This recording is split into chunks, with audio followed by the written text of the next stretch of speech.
Hi, my name is Nathan. This is Nice at Dice, and today I am talking about my 3 favorite social deduction games.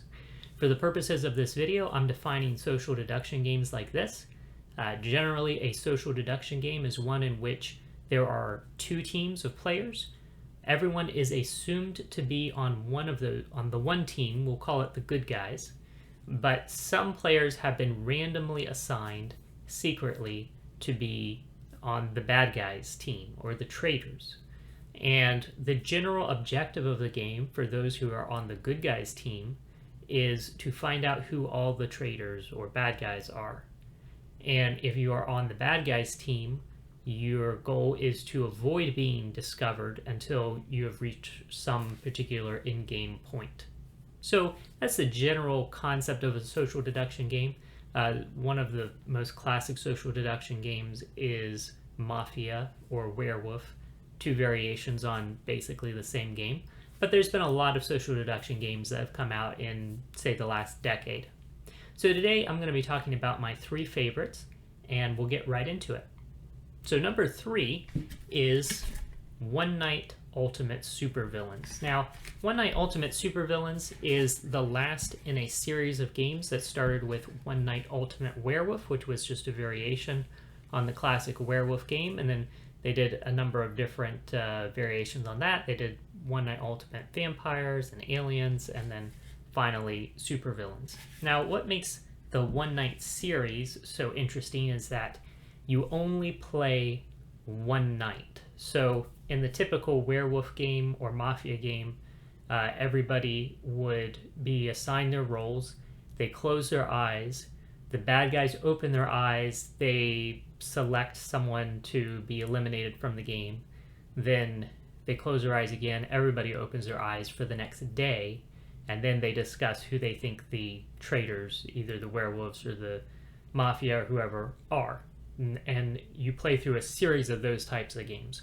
So One Night Ultimate Werewolf took that concept and said, let's just make it one night. So you have everybody closes their eyes, people do things, then people open their eyes, and then you try to figure out who the werewolves are.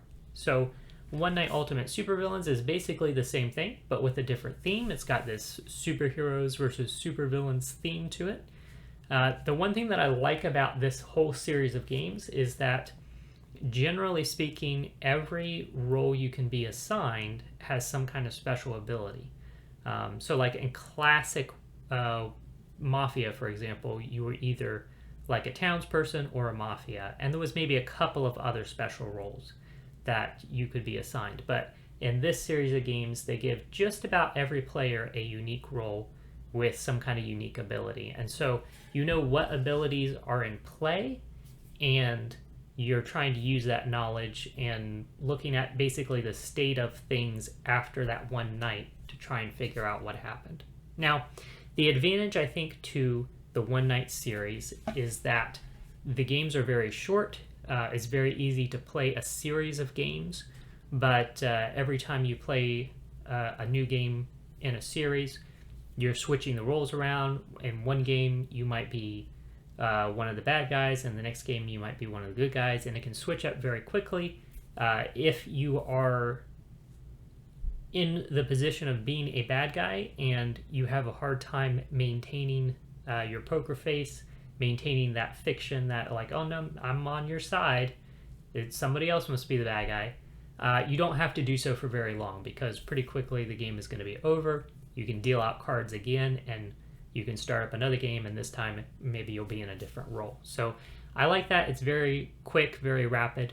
Also, it has a really nice app for it from the company that makes the game. They also put out an app that serves as the narrator, or basically the facilitator for the game. It walks you through the steps of, during the night, having different people wake up and do their characters' actions, and so forth. So that's really nice. It adds a nice theme to the game, but it also just simplifies and streamlines the whole process of playing.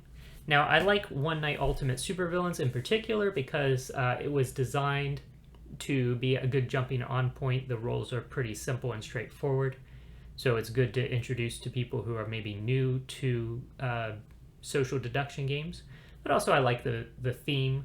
I like the theme of superheroes and supervillains. And because all of the games in this series are actually compatible, I do also have One Night Ultimate Aliens, which you can just mix those roles in with the supervillain roles, which I think works well enough thematically, right? Oftentimes you have aliens in a superhero versus supervillain kind of story. So that's cool, and it adds another possible team to the game. You could have everybody assuming that they are on the hero side, but there's a couple of supervillains and a couple of aliens, and the aliens and the supervillains aren't on the same team, and it can get pretty chaotic. So anyhow, that's my number 3 social deduction game. Well, my second favorite social deduction game is called Deception, Murder in Hong Kong.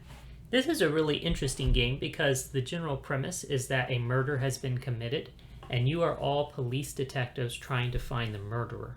Now, one player has been randomly selected in secret to be the murderer, and one player is selected to be the forensic scientist. So at the beginning of the game, the forensic scientist knows the identity of the murderer, and he's trying to give clues to the rest of the players so that they can identify who the murderer is.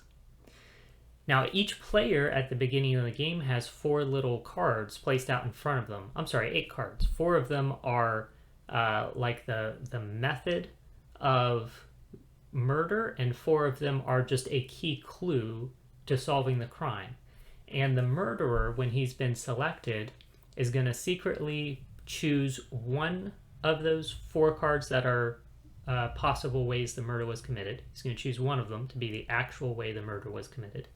And then he's going to choose one of those 4 cards that are possible key evidence to be the actual key evidence in the crime. And the forensic scientist will know which 2 cards the murderer has chosen, but nobody else will. So the forensic scientist is giving clues to the other players, and they're trying to not only direct the other players' attention to the correct player, who is the murderer, but also to which of their 2 cards are the key cards. So this adds a different element of strategy to the game. If you are the person who has been chosen to be the murderer and you're picking your cards. So for example, you could, let's say the murder weapon, one of the options in front of you is a razor blade. And then the cards in front of another player, one of the possible murder weapons in front of them is a steak knife. And then in front of somebody else, for the 4 cards that they have as possible murder weapons, they have a katana. So the forensic scientist is limited in the types and the specificity of the clues he can give. So the best he might be able to do is to let the players know that this person died from like a cut or a stab. So now they're going to be looking around, and you have a razor in front of you. It could be you. You could have cut him with a razor, but somebody else had a steak knife, somebody else had a katana, so it could have been either of them. So you have that extra element of strategy of being able to choose specifically what was the murder weapon, what is the key evidence, and trying to use that to throw suspicion on other people. But also, one of the things I like about this game especially is because in order for the other players to win against the murderer, they actually have to determine what those 2 cards are. It's not enough to just say, hey, so-and-so is being really suspicious. I'm like 99% confident that they're the murderer. It's not enough to have that. You have to figure out what the 2 cards are. And that's really good because not everybody is good at these sorts of games where you have to bluff, where you have to hide, that you're on this team or that team. And so this is a nice kind of middle ground where it is that kind of game. It is a social deduction game. You are trying to figure out who the bad guy is. But at the same time, if the bad guy, doesn't have a great poker face, isn't good at keeping up that fiction, then they still have a decent chance because the other players not only have to narrow down who the bad guy is, but they have to narrow down specifically which of those 2 cards are the key cards. So that's Deception, Murder in Hong Kong. That's why I like that one so much. That's my number 2. Let's talk about my number 1. So my number one social deduction game is The Resistance. This is an older game, but it's a classic. The basic concept of The Resistance, you have a group of players. I think it's a minimum of 5, but you can go up to about 10, I believe. And the concept is everybody is part of a resistance fighting against an oppressive, tyrannical government. But there are government spies who have infiltrated the resistance. So you're going to go through a series of rounds in which players try to complete missions. You're going to go through at most 5 missions. So the resistance is putting together teams to send on these missions. So one player is going to be chosen to be the captain of the mission. He's going to put together a team to go on the mission. So let's say out of 5 players, he's going to select 3 of them to go on this mission. Then the players who have been selected to go on the mission are going to choose cards. They have basically a pass card and a fail card. If they're part of the resistance, they have to play their pass card, but if they're one of the government spies who have infiltrated, they can play either their pass or their fail.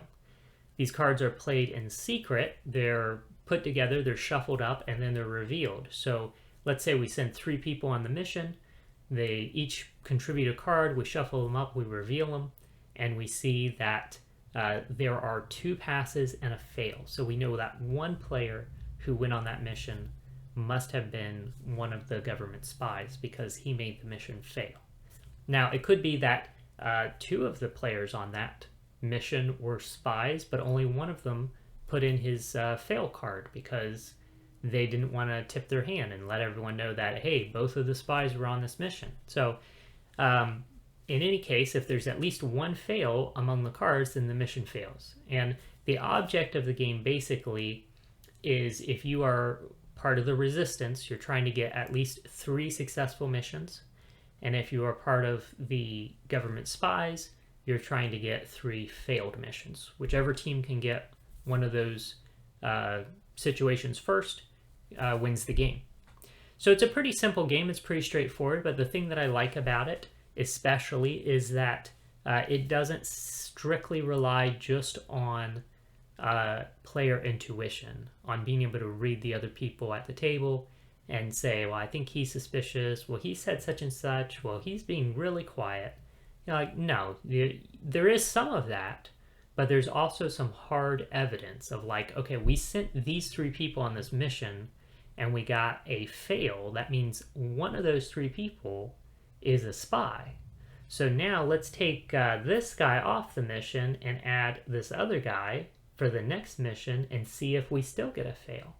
If we don't, well, there's a good chance that the guy we took off for this mission was the spy. But it could just be that whoever the spy is didn't fail 2 missions in a row in order to throw everyone off. So there's a lot of that back and forth, and it's very interesting. There could be situations where both spies are on the mission and they're both thinking, well, one of us needs to fail this mission, but we don't want to both fail the mission because then they'll know that both of the spies were on the mission. So, you know, then you're sitting there kind of trying to think like, well, am I going to fail the mission or is he going to fail the mission? You know, one of us needs to do it, but we don't want to both do it. So lots of things like that. There's also a couple of expansions for this game. I have both of them, and they add a lot of really interesting things. Like, just for example, one of the expansions lets you have like a commander among the resistance and an assassin among the spies who have infiltrated the resistance. And so at the end of the game, if the commander knows who the spies are, and he's trying to kind of subtly influence things along the way to not send the spies on the missions.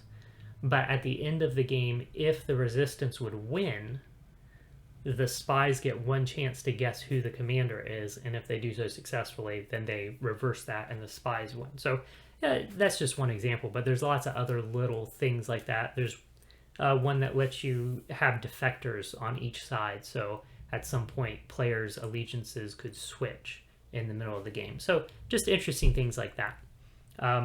Overall, I like its simplicity, but I like just that element of being able to deduce by players' actions, by the cards that come up, who could logically be the spies, and not just leaving it strictly to reading people's faces or actions or what they said or didn't say, that sort of thing.